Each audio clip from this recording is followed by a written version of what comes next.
राहुल गांधी ने 12 मई 2026 को एक बहुत बड़ा स्टेप लिया है। उन्होंने सीबीआई डायरेक्टर की नियुक्ति वाली मीटिंग से खुद को अलग कर लिया, यानी बायकॉट कर दिया। मगर समझने वाली बात यह है कि ये बायकॉट किसी मीटिंग का नहीं है, ये बायकॉट है सुप्रीम कोर्ट के चीफ जस्टिस सूर्यकांत का।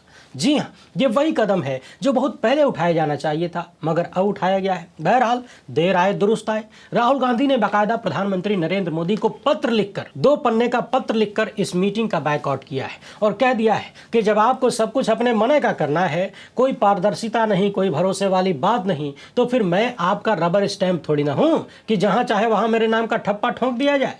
आइए आज इस मामले पर एकदम तगड़ी वाली चर्चा करते हैं और समझते हैं कि कैसे राहुल गांधी समेत तमाम विपक्षी नेताओं को अब वही करना चाहिए जिसका इंतजार शायद बड़ी बड़ी कुर्सियों पर बैठे हुए लोग और खासकर चीफ जस्टिस सूर्यकांत कर रहे हैं। ध्यान रहे, ये बात मैं हवा में नहीं कह रहा हूं। इसी वीडियो में ऐसी तमाम चीजें आपको याद दिलाऊंगा, देखने को मिलेंगी जो सिर्फ इशारा ही नहीं करती बल्कि ये स्पष्ट करती हैं कि भारत के चीफ जस्टिस तटस्थ नजर नहीं आते। सीबीआई डायरेक्टर की नियुक्ति का मामला क्या है, कैसे होता है, राहुल गांधी ने ऐसी कौन सी डिटेल मांग लिया था जो सरकार नहीं देना चाहती थी, और किस तरीके से मोदी सरकार प्रक्रिया का तमाशा बना रही है, और उस तमाशा बनाने में सुप्रीम कोर्ट के चीफ जस्टिस सूर्यकांत का भरपूर सहयोग है सरकार के साथ। इन सब को इस वीडियो में समझेंगे, इसलिए एकदम टकटकी लगाकर सुनिए। एक एक पॉइंट को समझने के बाद पूरी तस्वीर आईने की तरह साफ हो जाएगी। आगे बढ़ने से पहले आप सभी से एक छोटी सी अपील है, पहली बार है तो चैनल को सब्सक्राइब करके घंटी बजा दीजिए टन से।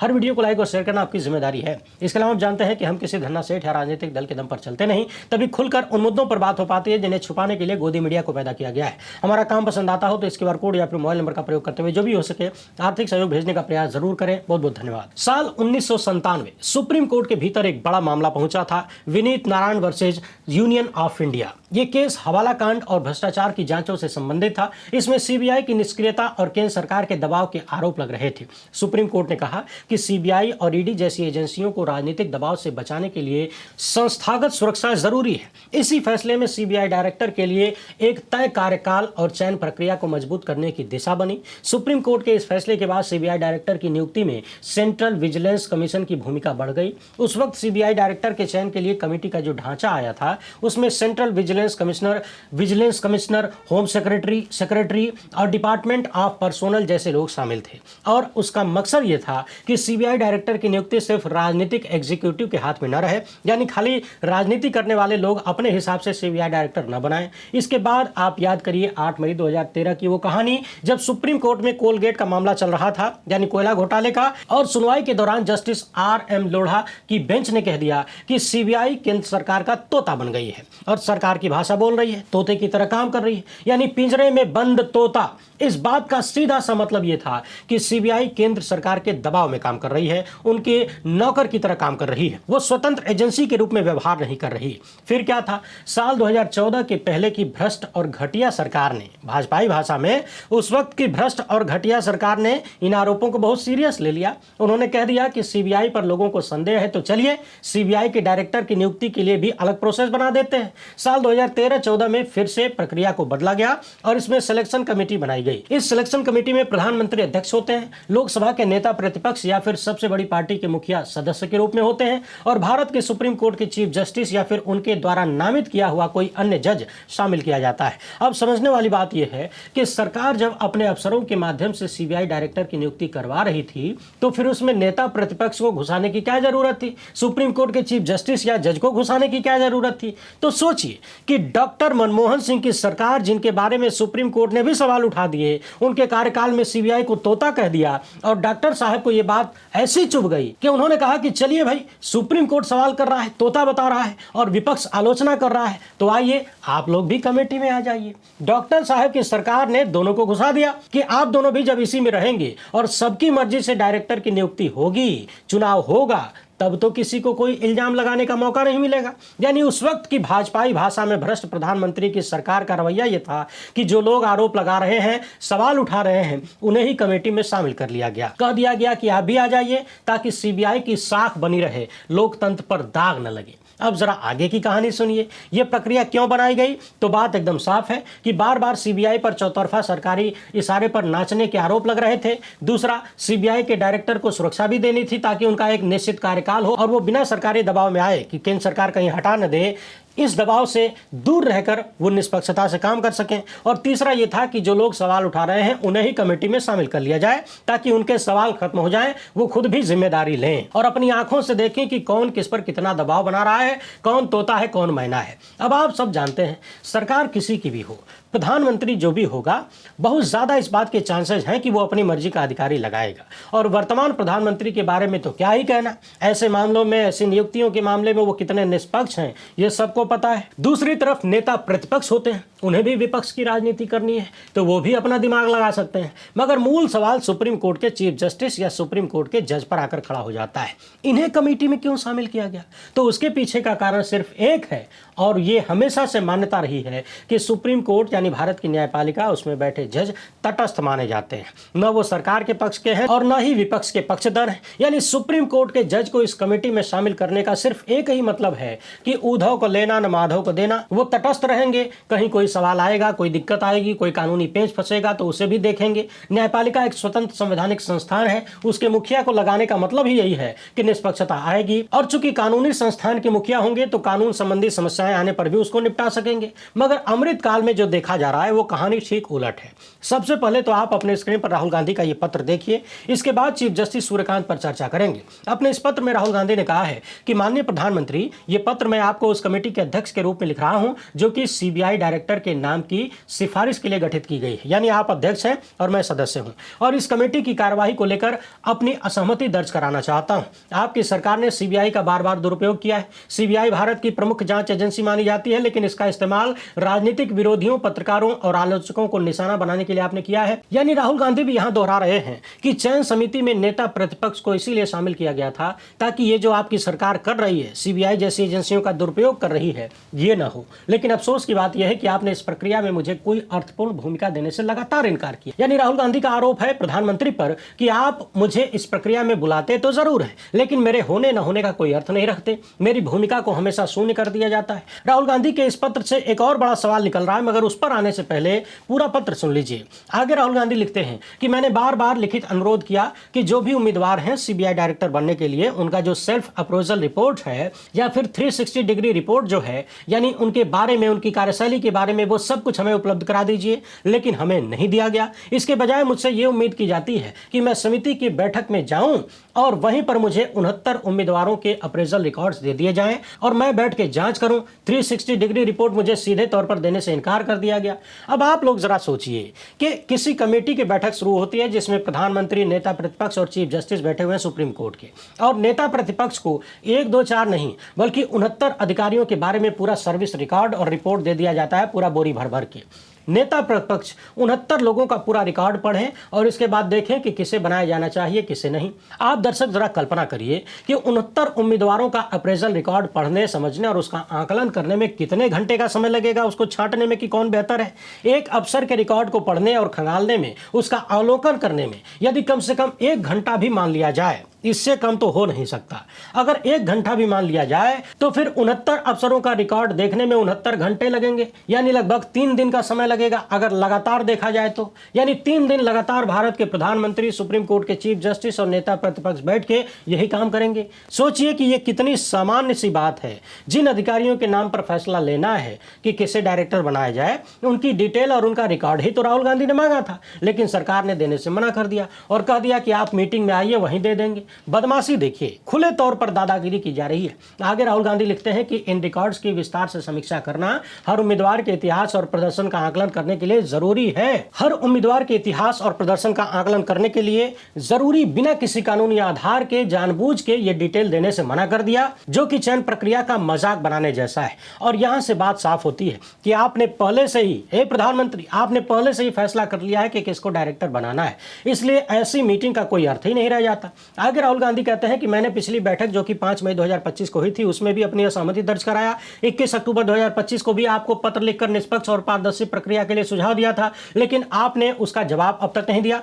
चयन समिति को जरूरी जानकारी न देकर सरकार ने उसे केवल एक औपचारिकता बनाकर रख दिया है। नेता प्रतिपक्ष कोई रबर स्टैंप नहीं है। मैं इस पक्षपातपूर्ण प्रक्रिया में भाग लेकर अपने संवैधानिक कर्तव्य से पीछे नहीं हट सकता। यानी राहुल गांधी ने साफ साफ लिख दिया है कि जिन लोगों में से डायरेक्टर चुनना है उनका इतिहास और उनके अब तक के कार्य प्रदर्शन को जाने बिना, उनके बारे में जाने बिना हम चयन कैसे कर सकते हैं? इसका मतलब है कि आपने पहले ही नाम चुन लिया है और खाली प्रक्रिया के नाम पर ढोंग करना चाहते हैं। मैं कोई रबर स्टैंप नहीं हूं और ऐसी पक्षपातपूर्ण प्रक्रिया में हिस्सा लेकर मैं अपने संवैधानिक कर्तव्यों को बर्बाद नहीं कर सकता। यदि आपने पहले से ही नाम चुन लिया है तो जाइए मोहर लगा दीजिए, मेरी जरूरत ही क्या है। तो राहुल गांधी के इस पत्र का मूल सार यही निकल कर आता है। अब यहां सबसे महत्वपूर्ण बात यह है कि कमेटी में तो 3 लोग होते हैं। राहुल गांधी ने अपने पत्र में इस बात को शामिल नहीं किया और वर्तमान भारत में सबसे बड़ा संकट यही है कि खुले तौर पर न्यायपालिका के तमाम संदेहास्पद कृत्यों को देखने के बाद भी, उसका दंश झेलने के बाद भी नेता प्रतिपक्ष समेत पूरा का पूरा विपक्ष न्यायिक भ्रष्टाचार पर बोलने को तैयार नहीं है।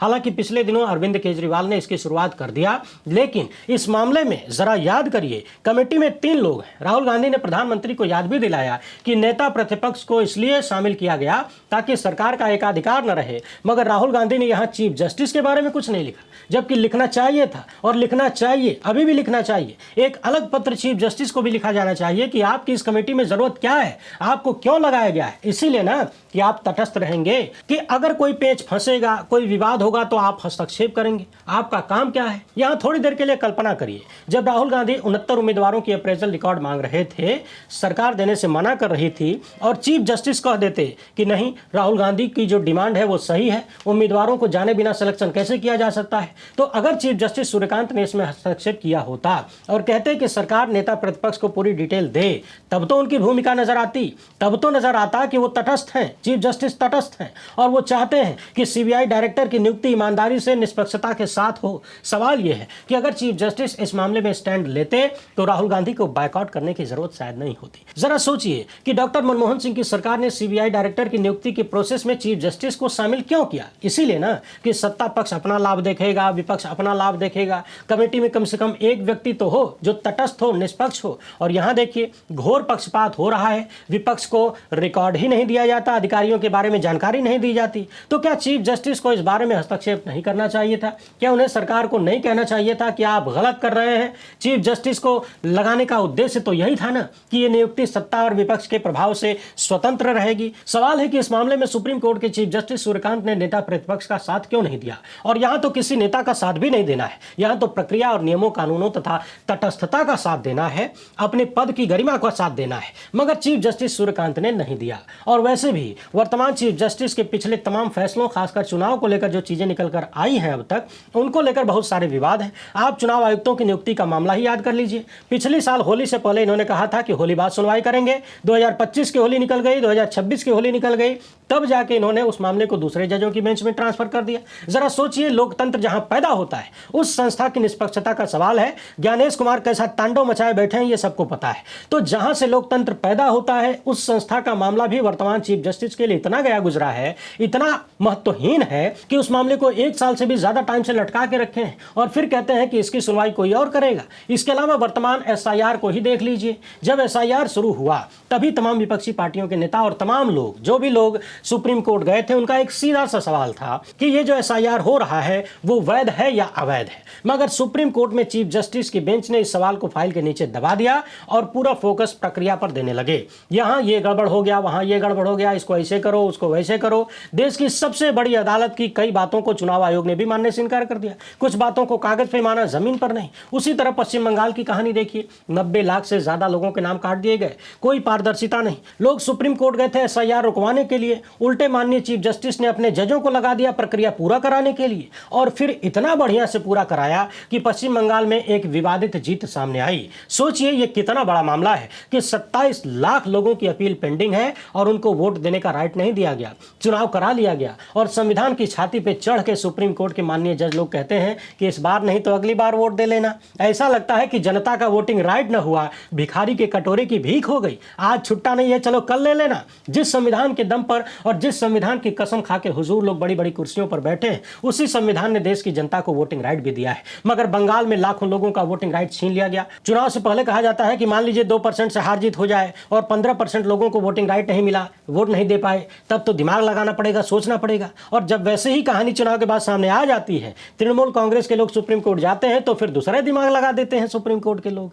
कह दिया जाता है कि फलाना ढिमकाना याचिका लेकर आइए। बाकी चुनाव याचिकाएं कितने सालों में आगे बढ़ती हैं और उनका क्या होता है, कैसे उनका कचरा बनाया जाता है, ये सब आपने इतिहास में देखा है। 2019 के चुनाव को लेकर जो मामले थे वो 2024 के चुनाव के दौरान सुने जा रहे थे। वर्तमान चीफ जस्टिस जब से इस पद पर आए हैं और उसके पहले भी हमने आपको बार बार दिखाया किस तरीके से आए दिन भाजपा नेताओं के साथ यहां वहां अलग अलग कार्यक्रमों में नजर आते हैं। सुप्रीम कोर्ट ने ही दशकों पहले जुडिशियल एथिक्स बनाया था कि जजों को क्या करना चाहिए, क्या नहीं करना चाहिए निजी जीवन में भी, मगर वर्तमान चीफ जस्टिस ने उस जुडिशियल एथिक्स की ऐसी तैसी कर दिया और शायद उनका देखा देखी ही तमाम जज उसी रास्ते पर चल पड़े। हुजूर कभी हरियाणा के मुख्यमंत्री के बुलावे पर हलवा पूड़ी खाने चले जाते हैं, कभी किसी और भाजपा नेता के बुलावे पर चले जाते हैं, और तो और कार्यक्रमों में जाकर भाजपा नेताओं की खूब तारीफ भी कर देते हैं। और इन सबसे भी मन नहीं भरा तो गोदी मीडिया के परम नफरती चिंटू के साथ भी टेबल शेयर कर लेते हैं। सोचिए, जिस कथित न्यूज एंकर के साथ जनता आम आदमी भी खड़ा होना नहीं चाहता, चीफ जस्टिस उनके साथ भी टेबल पे बैठ के हलवा पूड़ी खा लेते हैं। और ये उनकी उदारता नहीं है, बिल्कुल नहीं, ये कुछ और ही है। जिस तरीके से महाराष्ट्र के मामले में पूर्व चीफ जस्टिस चंद्रचूड़ का नाम आता है, ठीक वैसे ही बंगाल के मामले में वर्तमान चीफ जस्टिस सूर्यकांत का नाम आ चुका है। अब जब इतनी सारी चीजें खुले तौर पर दिख रही हैं, तब भी क्या विपक्ष को इनके भरोसे लोकतंत्र की लड़ाई लड़नी चाहिए? आखिर राहुल गांधी ने एक पत्र चीफ जस्टिस को भी क्यों नहीं लिखा कि जब सरकार और प्रधानमंत्री ऐसी मनमानी कर रहे हैं तो हुजूर आप भी उस कमेटी के सदस्य हैं, आप क्या कर रहे हैं? राहुल गांधी ने तो लिखकर बता दिया कि मैं रबर स्टैंप नहीं हूं। क्या चीफ जस्टिस को भी नहीं बताना चाहिए कि वो कोई स्टैंप है कि नहीं है? यदि नहीं है तो कानून का पालन करवाएं, सरकार से कहें कि डिटेल दीजिए, नेता प्रतिपक्ष को भी दीजिए और हमको भी दीजिए। जिन अधिकारियों में से डायरेक्टर चुनना है उनके बारे में कमेटी के सभी लोगों को मालूम तो होना चाहिए। कितनी सिंपल सी बात है, मगर चीफ जस्टिस खामोश है। अब आगे की बात अमृतकाल जाने, आप दर्शक जाने। तो कुल मिलाकर पिछले दिनों अरविंद केजरीवाल ने देश के तमाम नेताओं को एक बड़ा लेसन दिया है कि लोकतंत्र भरोसे का नाम है, जहां भरोसा नहीं वहां बायकॉट ही चलेगा। और मैं तो पिछले कितने ही साल से कह रहा हूं कि जहां स्पष्ट धांधली और चोरी के नहीं बल्कि डकैती के सबूत हो, जहां खुलेआम डकैती हो रही हो, वहां आप किसके भरोसे किसी भी प्रक्रिया में हिस्सा लेंगे? यदि वर्षों पहले चुनाव में हो रही चोरी का बायकॉट कर दिया गया होता,